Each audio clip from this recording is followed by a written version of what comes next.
Good evening. I'm your host, Karen Udis, in this series on the network of global corporate control.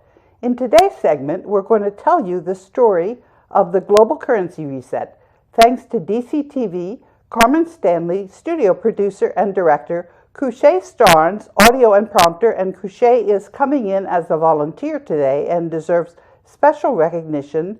And Aliyah Jamari also deserves special recognition. She's our floor director, and she stayed on even when she has a fever in order to help us out. We're going to follow storytelling rules as we did a year and a half ago. This is in response to Christian Carivo, who said, "I do get confused by all the technical details that Karen describes, and she jumps back and forth between her own ideas and things people have said to her at random times. It's hard to follow the flow of her thoughts." So we're going to follow rules of storytelling. If you want more background, I'm giving you a link in the teleprompter to the August 9th segment last year, where we also followed rules of storytelling. You can view the archives containing over 150 videos in this weekly series on the Banking Cartel. This story is going to have a start. I'm going to introduce you to the villain of the story, and I'm going to update you on where we are in the story. First, we'll begin at the beginning. This series started on the 5th of May in 2015. We're going to start today's segment with the first minute and a half of this series.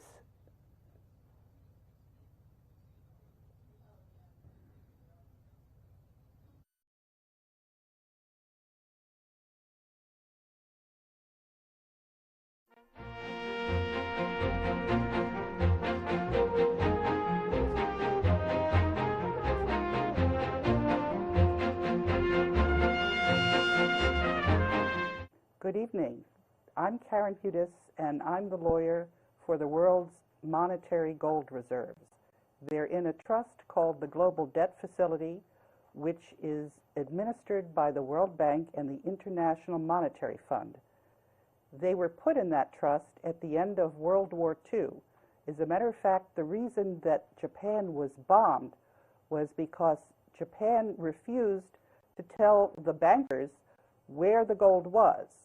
The gold had been put in the Philippines because Japan was afraid that they were going to be invaded, and it was hidden in the Philippines.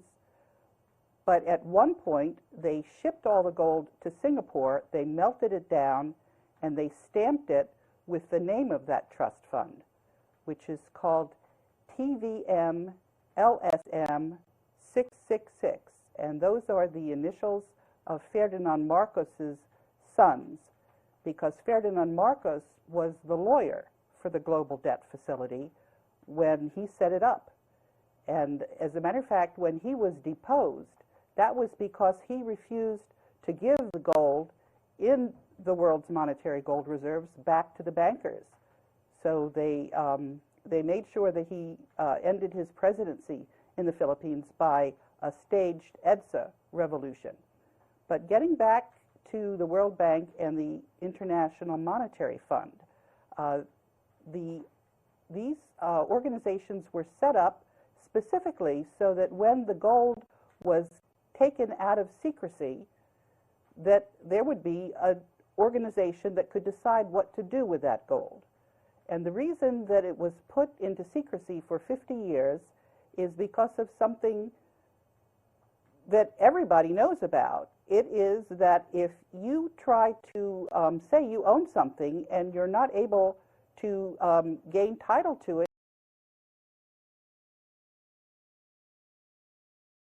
we're in the middle of this story. Storytelling rules say that we should have a happy ending. That is the most likely outcome, but this depends on you. So I'm going to jump ahead just briefly and tell you how you can help keep us out of World War III and prevent humanity becoming extinct. And this is a question from A.C. Hines. When will we see a global currency reset? Before or after the US dollar becomes worthless? My answer was Before, what are you doing to help? Working on local currencies? Helping tell people what's going on? YouTube removed that answer. You can read the response that I wrote on YouTube in a tweet on Sunday. That was all about YouTube's censorship. YouTube, owned by Google, which was created by the CIA, has done its best to hide my comments. It's mostly deleted them, except for the difficult replies where I already pointed out YouTube's censorship. That is not okay. YouTube's efforts are not working because many people are going to be interested in finding out especially what YouTube is trying to hide. YouTube's censorship simply backfires and provides more proof of the existence of the banking cartel. The villain. Let me introduce the villain of our story. It's the bankers. The bankers are very well organized. In fact, they're directed by the Black Nobility. The Black Nobility tell the rulers of every single country what to do. The Black Nobility are old families who stretch back generations and are descended from the Pharaohs.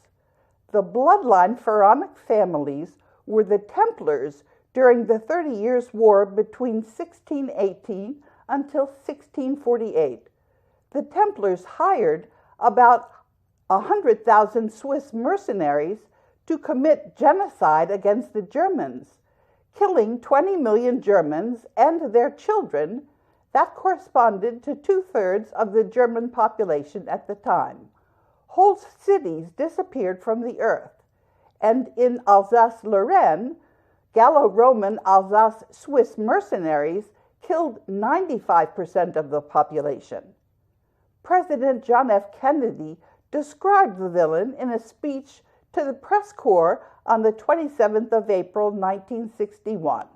Quote, "For we are opposed around the world by a monolithic and ruthless conspiracy that relies on covert means for expanding its sphere of influence, on infiltration instead of invasion, on subversion instead of elections, on intimidation instead of free choice, on guerrillas by night instead of armies by day. It's a system which has conscripted vast human and material resources into the building of a tightly knit, highly efficient machine that combines military, diplomatic, intelligence, economic, scientific, and political operations. Its preparations are concealed, not published.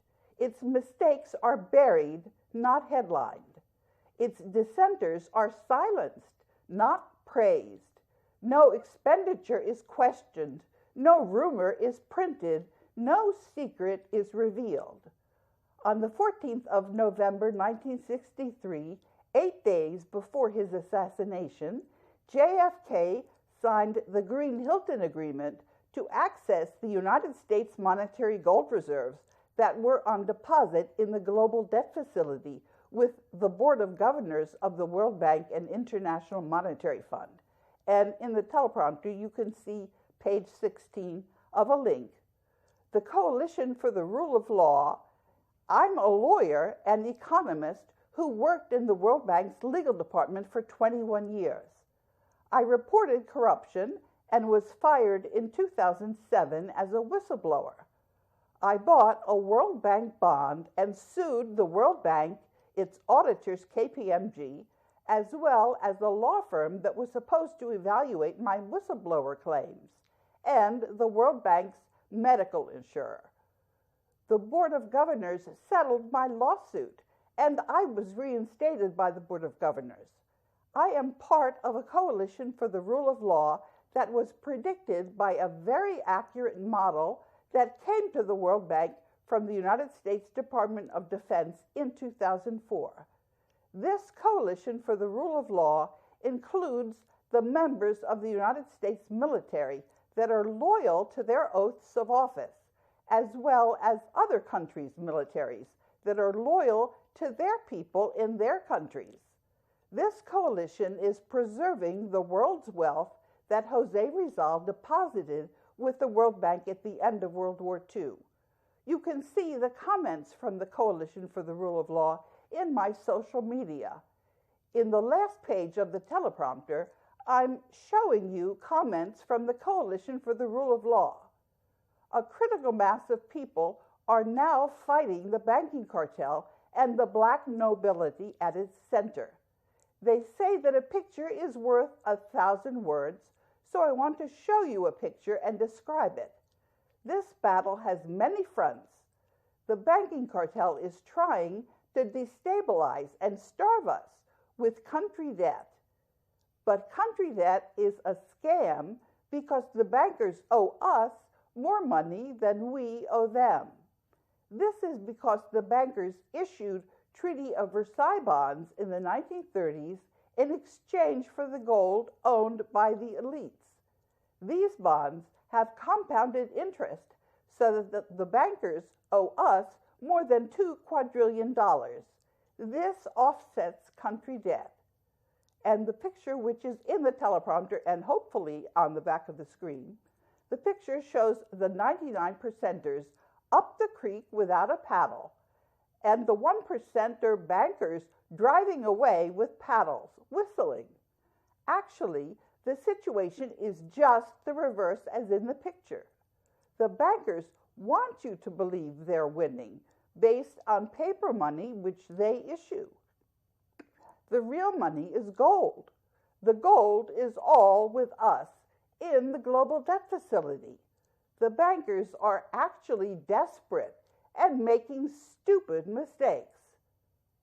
Another front is the attempt to start World War III in Syria. A critical mass of people in the militaries know about the corruption and that the bankers are using false flag operations like the one in Syria, trying to start World War III. The title of our segment on the 17th of April was Banking Cartel and False Flag in Syria. The banking cartel's desperation.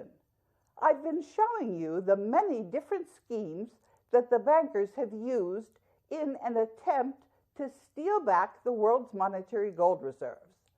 The banking cartel tried to use Tiburcio Villamor Marcos Tilano Tajian IV repeatedly and failed. Then the banking cartel tried to hide its defeat by breaking the links. Finally, the banking cartel planted fake questions in YouTube and then tried erasing my replies. The banking cartel's desperation is in full view. Comments on the banking cartel and how the banking cartel lost the assets in the global debt facility. People are beginning to catch on that the world's governments are all really one corrupt corporation. The troops in the world's military are aware of the Black Nobility at the center, and they remain loyal to the people. I've listed many of the bankers' failed attempts to steal the world's assets, and you can see these attempts in the teleprompter. The bankers try to hide that they're being defeated. I point out their failures every time. The bankers are obviously incapable of realizing how ridiculous they are. This is a huge and fatal blind spot. As a recent example, 3 days ago, I tweeted the comments on my latest DCTV video, which YouTube erased. I proved the existence of the banking cartel already. The banking cartel thinks that people will not care if they try to censor me. It's too late for that now that a critical mass of people realize that I speak for the Board of Governors of the World Bank and IMF and the world's assets in the global debt facility. Enough people are using critical thinking to know that it means something when I continue to use World Bank letterhead, and nobody can stop me. It means something when I write the minutes of the World Bank and IMF spring meeting, and I email it to the New York and Tokyo embassies, and I tweet the minutes to Steven Mnuchin, that fake Secretary of the Treasury, and I say that the real minutes replaced the fake minutes that Mnuchin signed, all without being contradicted by any embassy or being contradicted by Mnuchin or anybody else. I emailed a letter and minutes of the meetings to the New York missions and to the Japan embassies of the member countries of the World Bank and IMF, and you can see that link in the teleprompter. Steven Mnuchin is just play acting. This is because the bankers tried to turn the United States into a corporation. That's what they tried to do with all of the other countries in the world, too. The world's wealth remains safe because Ferdinand Marcos was a very good lawyer. He hid the assets for more than 50 years. After 50 years, the crooks have no way to prove they are entitled to the world's assets. This is because of the statute of limitations, which blocks any attempt to use stale evidence that's more than 50 years old. The gold that was collected in the 1930s, together with all of the gold that was collected over many years of colonial history, is safe, and it's owned by the Global Debt Facility. Ferdinand Marcos gave to J.P. Morgan in their New York office a CCTV set to view the gold in 34 tunnels and the giant snakes mulling around. The amount of gold is much more than has been reported because the number of years that it has been mined are many more than the falsified history that's taught in the universities. I've told you already that the oldest pyramid has been shown to be nearly 10,000 years old. Some of the world's true history is with Moscow State University and has been published on the internet in a website. You can get the link in the teleprompter, and is also published in a 7-volume series called History, Fiction, or Science, and that series is for sale in the bookstores. People have a hard time accepting that the whole world is corrupt and that the coalition for the rule of law really exists and is stronger than the banking cartel. This is where critical thinking comes in. Last Sunday, I pointed out to Donald Trump again that he is an imposter and has no control over the United States monetary gold reserves in the Global Debt Facility. It's my job to protect the gold and other assets in the Global Debt Facility. If Donald Trump were legitimate, he would have responded any of the many times that I have said that he is an imposter and an agent of the banking cartel and a traitor. The relationship between the German people and the United States predates America's independence, and it extends to the deep bond the two countries share today. President Trump, that's the fake President Trump, welcomed Chancellor Merkel on the 29th of April. And when he did that, he tweeted it, and I retweeted. I've informed Germany's defense attaché, Major Hans Perko, that the monetary gold reserves of the United States in the Global Debt Facility are being deployed to enable the United States to fulfill its treaty obligations in the defense of Germany and Japan. And you can see the link to the letter in the teleprompter.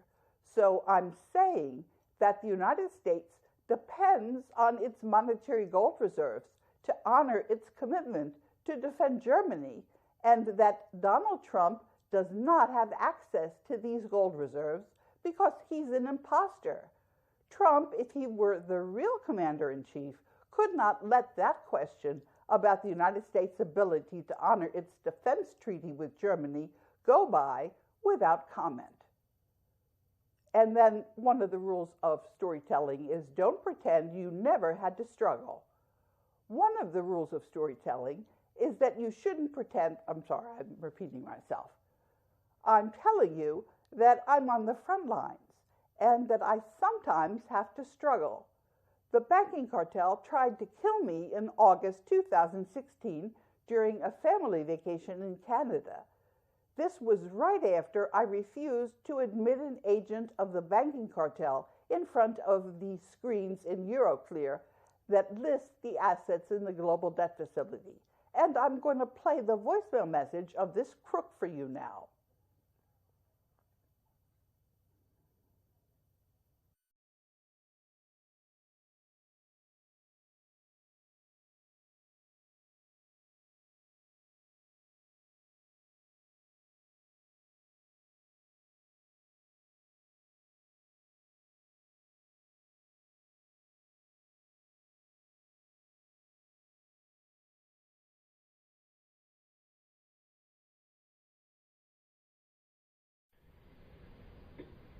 Tuesday, 1:25 p.m.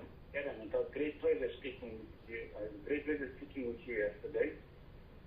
Give me a call. We should be there for today. I read the contract, and I have some questions for you. We should be there. Bye.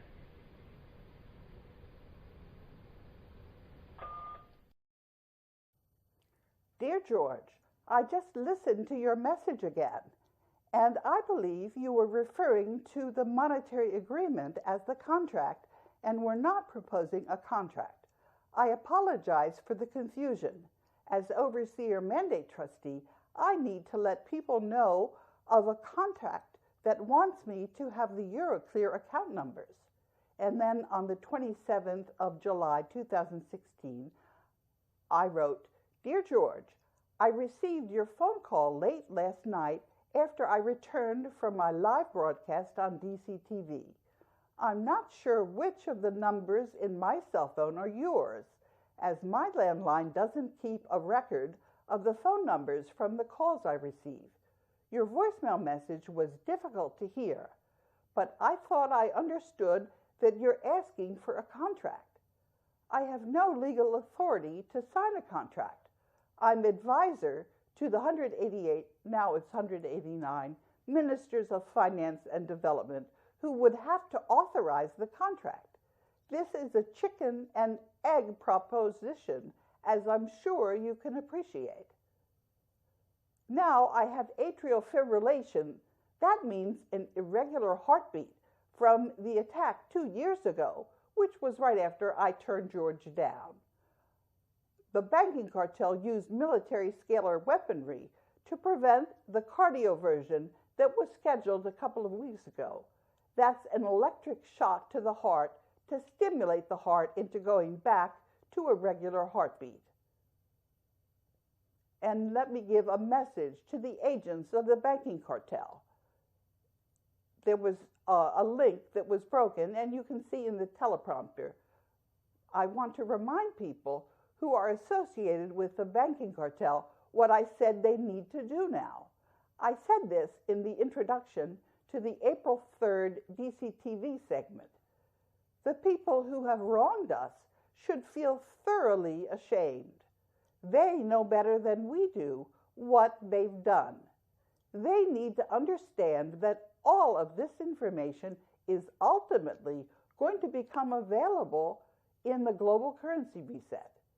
These agents of the banking cartel need to start as soon as possible to make amends. And we are all going to take into account, starting from, and that's the beginning of April, what they're doing. The CIA is discredited as a foreign outfit that's serving the interests of the banking cartel and not the security interests of the United States. I've told you about the villain in our story first to help you understand reality. The good guys are a coalition of people who are resisting the banking cartel. This coalition is stronger than the banking cartel and was predicted with 90 to 95% certainty by a power transition model that came to me in 2004 from the United States National War College. This power transition model says that Germany provides the swing vote in the fight against the banking cartel. These recent notifications in my Twitter account and old tweets help answer a question that A.T. Hines asked me. When will we see a global currency reset? Before or after the United States dollar becomes worthless? And I see that I've got 3 minutes, and that's the end of my prepared comments. So that gives me the opportunity to talk to you extemporaneously, which I'm very happy to do. You see that we are now at a very critical moment. I call this the turning point. And in an earlier segment, I showed you that I was passing the baton onto humanity. We're actually all in one team, and the progress that needs to happen from the people. And as you see, I'm talking to you now, and you can see in the social media that I have how people are responding. There are many banking cartel agents. They don't want you to know that a lot of people are responding.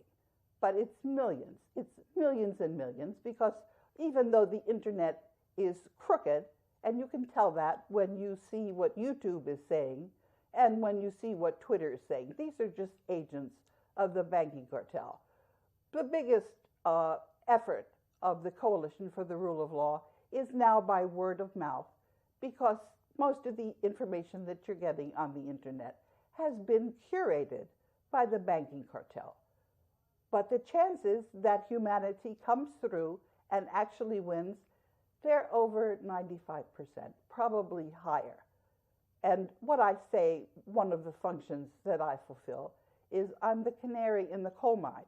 As long as you hear from me, you know that our chances of staying out of World War III are there. And now we're going to end with the outro. I've updated the story of the global currency reset in this segment. We're in a fight to the finish with the banking cartel. I've shown you that the banking cartel is getting desperate.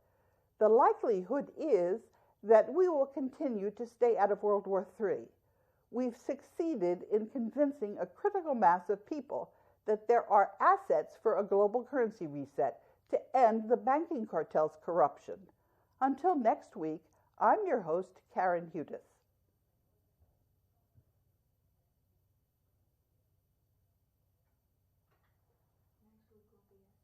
Oh, yes, I'm to remind you that next week we're going to be airing at 7 p.m. instead of 6. This is to give the volunteers more time because of the budget. It's a new time slot. It's going to continue. We're going to continue to air at 7 p.m. instead of our old 6 p.m. time slot.